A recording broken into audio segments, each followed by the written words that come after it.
Indiscutiblemente, nadie esperaba, los líderes mundiales no esperaban. Y como estoy sacando en mi nuevo artículo que está saliendo esta misma tarde en mi página web de bolines.org, estoy sacando la incertidumbre de la paz en el Medio Oriente, peligro inminente. Y nadie, los líderes mundiales esperaban tener un jugoso acontecimiento de la paz en esto, y lamentablemente no ha sido triste en la elección del grupo Hamas en estos momentos, que pone en serio y en grave peligro las negociaciones de paz en el Medio Oriente.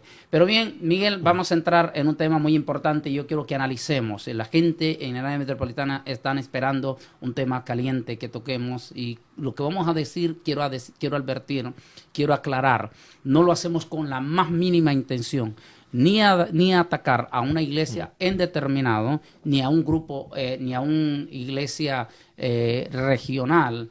No estamos contra ningún ministerio específicamente hablando, ni tampoco estamos en contra ni de los grupos celulares, ni de los grupos familiares, que es la misma cosa, porque la iglesia, en realidad la historia ha crecido en base también a grupos familiares o a grupos de células, conocidos popularmente.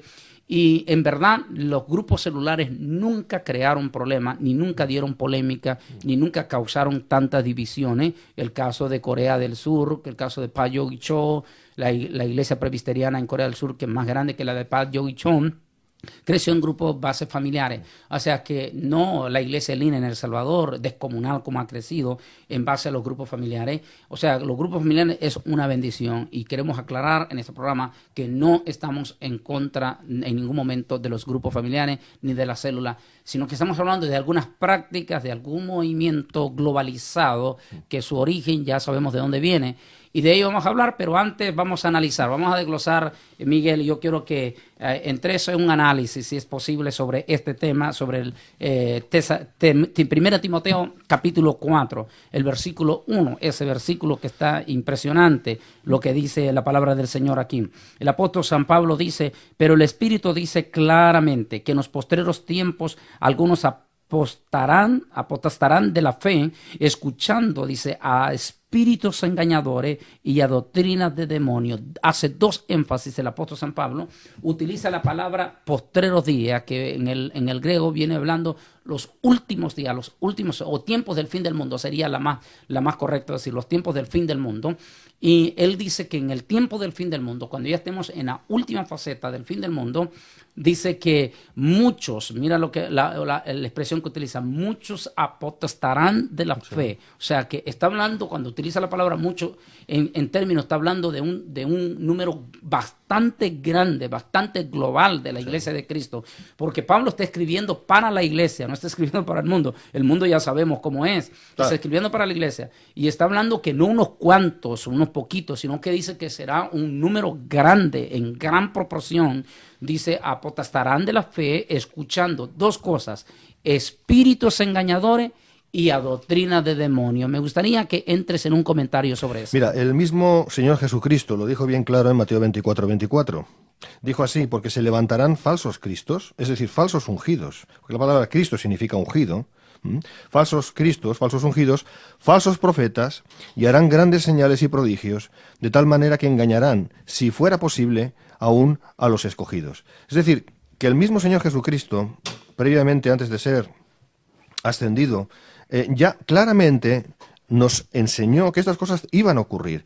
Lo que a mí me impresiona y me asombra es que esto cause cierta incomprensión por parte de diferentes sectores de la Iglesia. No pueden creer cómo puede haber presuntos hermanos que engañen. Bueno, es que la palabra de Dios nos dice que eso va a ocurrir. Porque ¿cómo engaña el diablo? ¿Cómo engaña el diablo a los cristianos? Pues normalmente no lo hará con la gente del mundo. Porque nosotros sabemos que la gente del mundo no son cristianos, por lo tanto no nos pueden engañar con la Biblia.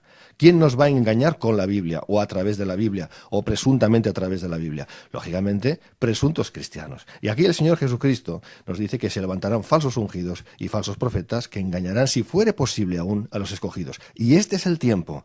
El tiempo no es de aquí a no sé cuántos años, que también puede ser, pero ahora mismo, desde luego, esta palabra es vigente. Espíritus engañadores, doctrina de demonios. ¿Qué es la doctrina de demonios? Es la doctrina de Satanás. ¿Cómo engaña a Satanás? Muchas veces incluso, hermano Antonio, engaña con la verdad, sacándola de contexto. Y podríamos hablar del reino ahora, podríamos hablar de los G12, podríamos hablar de muchas cosas, y si quieres, pues hablamos. Eso es muy interesante, hablando con la verdad, pero sacándola De contexto. Estamos viviendo un periodo fuertísimo, Miguel. La iglesia está pasando, por decirlo sin el más mínimo temor a equivocarme, estamos pasando el más grande periodo de apostasía, tal vez jamás visto en la historia. La iglesia está pasando un momento crítico, catastrófico, espiritualmente hablando y doctrinalmente hablando. Nuestro movimiento pentecostal, que tuvo sus preciosos orígenes hace un poquito más de 100 años y que creció de una forma descomunal y extraordinaria, experimentando las virtudes del Espíritu Santo. Pero el grupo más fraccionado, más golpeado en estos últimos 10 años es el movimiento pentecostal. Y eso me recuerda las palabras del doctor John Kessler. Es un destacado doctor en teología de Ámsterdam, en Holanda.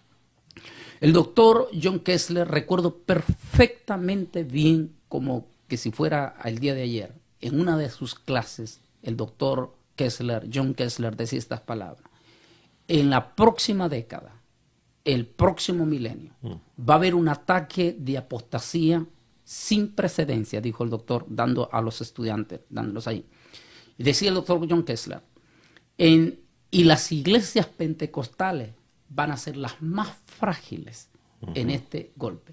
Y las iglesias conservadoras, que ahora se le tildan de cementerio, podrían ser las únicas, dijo el doctor Kessler, que estoy citando las palabras de él, podrían ser las únicas que soporten el vendaval de este ataque descomunal que va a haber de apostasía. Dijo él, ¿por qué las iglesias pentecostales? Y él dijo, con todo respeto, no quiero que se me mire a ustedes como que estoy atacando exclusivamente a los pentecostales. Él dijo, la razón que nuestra iglesia pentecostal van a ser más golpeadas es porque tienen dos debilidades, dijo la iglesia pentecostal. Número uno, son un poco perezosos para leer las Sagradas Escrituras. Totalmente. Número dos, dice, son demasiado susceptibles a las emociones. Y las emociones le abren la puerta a la superstición. Y ahora, en este momento, como hemos visto toda esta teoría del Kingdom Now, el reino ahora, toda esta calentura del apostolado, nos damos cuenta que las número uno que están cayendo como palomitas es, lamentablemente, nuestro movimiento pentecostal. No estamos diciendo que todo, sino que muchísimos de los que son las víctimas número uno están siendo nuestro movimiento pentecostal.